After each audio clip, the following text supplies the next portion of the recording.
I was just walking out of my favorite thrift store when two scary maniacs jumped out of an alley and blocked my way. Give us your necklace, or else! I was about to make a run of it when suddenly Tom, appeared at my side. He threw a stinky egg sandwich at one of the maniac's faces, pushed him onto the other guy, and grabbed my hand. We raced down the street and turned a corner. Just then, I saw Tom staring at my necklace with this stupid twinkle in his eye. I pulled my hand away and turned a corner to ditch him, but he caught up to me. I'm usually a fast runner, but you try running in these heels. Anyway, I was running for my life, and stupid Tom hopped in front of me. Ava, that's a dead end. We should go this way. Leave me alone. I'm trying to save your life. You're a liar. I don't believe you. All you want is my necklace. Yeah, but I don't want to see you get hurt either. Since when do you care about me, jerk face? Since I realized that I like you. Hi, my name is Ava, and before I continue, please like and subscribe. Okay, I admit I'm a little weird. It's not my fault. I come from a family of weirdos. My parents own a bug exterminator business, and they're totally obsessed with bugs. Weird, right? Like, they kill bugs for a living, and yet they adore them. They even have a couple pet tarantulas named Simon and Igor. When I was 10, my parents set up a play date for me and all the kids from the neighborhood. Things were going fine as we played board games and danced to music, but then Dad came downstairs with his huge ant farm. Kids, did you know that ants don't have ears and some of them don't have eyes? Ew! Dad went on and on about stupid facts about ants, and just when I thought he couldn't get more embarrassing, he tripped on his shoelace and dropped the ant farm, which broke, and ants flew everywhere. They crawled up a kid's leg, into another kid's hair, and one picked up a handful and ate them.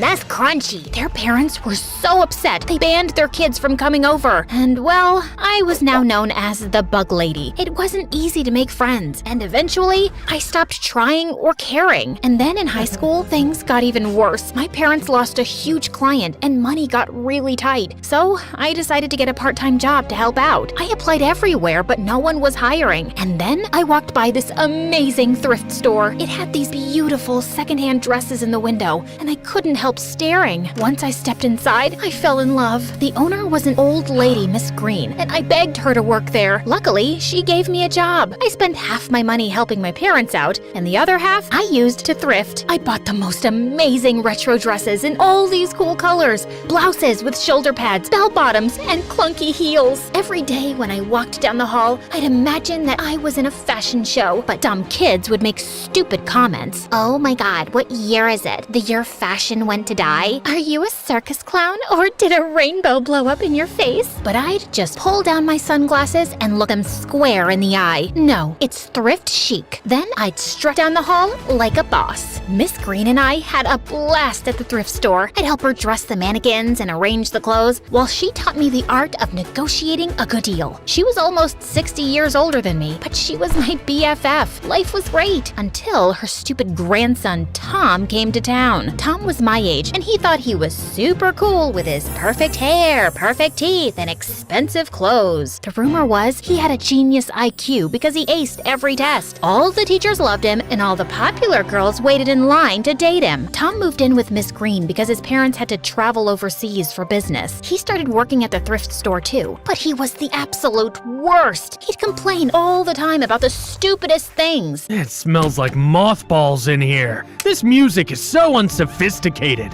Can I please have a chair? These handmade Italian shoes weren't made for standing all day. And then one day, I came in early, and I overheard Tom and Miss Green in the office at the back of the store. Granny, you really should consider selling this place. You're getting too old, plus you're losing money. I found a buyer who's willing to take all this clothes, off your hands. Think of all the extra money you'd have in the bank. We could go on vacation, you could buy me a car, and... I couldn't take it anymore, so I barged in. You can't sell this place. No one asked for your opinion. Please, Miss Green, don't listen to him. This store is too important. Think about the customers. They'll be so heartbroken. We're losing money right and left. We could can barely make rent. I'm sorry, Ava. Tom is right. I don't know if we can afford it anymore. I refused to go down without fighting, so I put my thinking cap on and came up with a wonderful idea. I went online and found several chat rooms for thrifters. Then I posted a bunch of pictures with me posing in clothes I bought from the thrift store. The next day, a swarm of thrifters showed up at the front door. They raced through the aisles and bought a ton of clothes. We made twice as much money as usual. That night, Miss Green and I celebrated with a sparkling bottle of apple cider, while Tom sulked in the corner like a 5-year-old. Business was steady for a couple of weeks, but then things quickly went back to normal. One day, Tom ambushed me at my locker at school. You won't stop me from convincing my granny to sell that stupid store,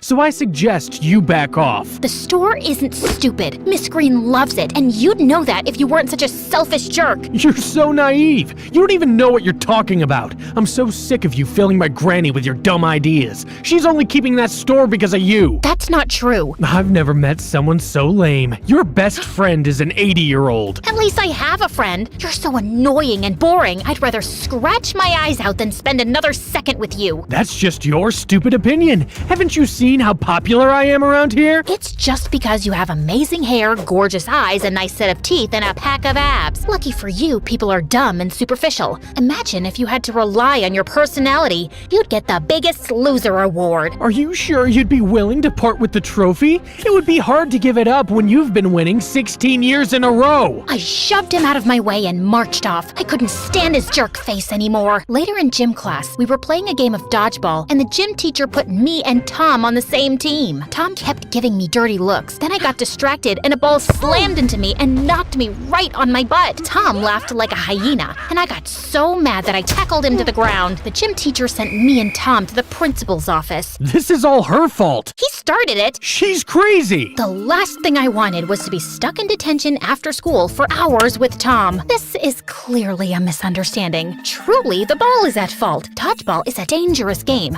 Someone was bound to get hurt. I blame the gym teacher. I blame society. The principal still gave us detention, and my animosity toward Tom grew even worse. A couple of weeks later, Miss Green got a bunch of new donations, and as we were going through the box, I found the most beautiful necklace that I immediately tried on. Wow, this is amazing. I've never seen anything like it. You can have it, sweetie. No, I can't take this. It's way too nice. I insist. I appreciate everything you've done for me. Consider it a thank you and a goodbye gift. Miss Green's words rocked me to my core. She told me she decided to close the store next week. No, there must be something we can do. The landlord doubled the rent. Tom and I ran the numbers. There's no way we can afford to keep the store. I felt like a knife had sliced through my heart. Tom glared at me from across the room, and then I got a text from him with a stupid meme that said, "I told you so." I put on the necklace and went straight home. All of a sudden, it was like my world turned gray. I couldn't smile or pretend to laugh at my parents' stupid bug jokes. What's the matter, Ladybug? You look as sad as a slug. A sad slug? That's funny. I told them I was fine, but I really wasn't. The next day, I was in the library, and the most surprising thing happened. The librarian walked up to me, glanced at my necklace, and suddenly her face turned white as a ghost. "That necklace, where did you get it? It was a gift. Come with me." I followed the librarian to an aisle filled with a ton of old, dusty books. She pulled one off the shelf, then showed me a picture of an ancient Egyptian princess wearing my necklace. The next thing I knew, me and my parents were whisked away to this huge lab where a famous archaeologist examined my necklace. Then he had a huge press conference. "Professor, are the rumors really true?" Yes, we've confirmed it. The necklace is authentic, and it's worth $200,000. After that night, my life turned upside down, and everyone around me went bananas. Camera crews camped out on my lawn, and magazines and news stations wanted to interview me. There were even conspiracy theories that said that I was a long-lost princess, and the necklace traveled through time and space to find me. Even my parents started acting crazy. One night, they barged rushed into my room with a projector and a slideshow. You must sell the necklace. It could pay for your college tuition, a sailboat, and a new wardrobe. We could even expand the bug business worldwide. Cockroaches and termites, beware. It didn't feel right spending the money on me. I wanted to give it to Miss Green to save the thrift store. The next morning, I went to the store to meet her, but I bumped into stupid Tom instead. What are you doing here? None of your business, jerk. If you're looking for my granny, she's not here. She's out of town, but I'm glad I ran into you. I need that necklace back. No way! Miss Green wanted me to have it. That was a mistake. I don't have time to explain. I need that necklace back now. Tom tried to grab the necklace, but I ran. He chased me around the store. I grabbed a pair of boots off the shelf and threw them at his feet. Tom tripped and fell on his face. I hustled out the door. I was wearing my new ruby red heels, so I didn't move very fast. Just when I thought I was in the clear, these two crazy maniacs jumped into the street. And you know the rest. I guess we can pick back up at the kiss. I like replaying it in my head all the time. Since when do you care about me, jerk face? Since I realized that I like you. Then he pulled away, grabbed my hand, and we hopped on a bus. The bus sped away just as the crazy maniacs turned the corner. We were in the clear. I turned to see Tom staring at me. I was totally confused. Just minutes ago, Tom was my enemy, the Joker to my Batman, the pimple to my forehead. And now he tells me he likes me? Yeah, I'm as confused as you are. I hated you for weeks. Your silly clothes and your obsession with thrifting was so annoying, but then something changed. The truth is, I was just jealous. Jealous of what? You're smart and funny. You don't care what anyone thinks. You pull off your hideous clothes with confidence. And the way you are with my grandma, I've never seen her so happy. I've never seen anyone smile like that in my family before. And you're so brave. You never give up. I guess you inspired me. Then why did you try to steal my necklace? I wasn't trying to steal it. A couple of days ago, I was at the shop alone when these scary-looking men came searching for the necklace. I didn't know what they were talking about. They said they'd hurt me and Granny if I didn't give it back.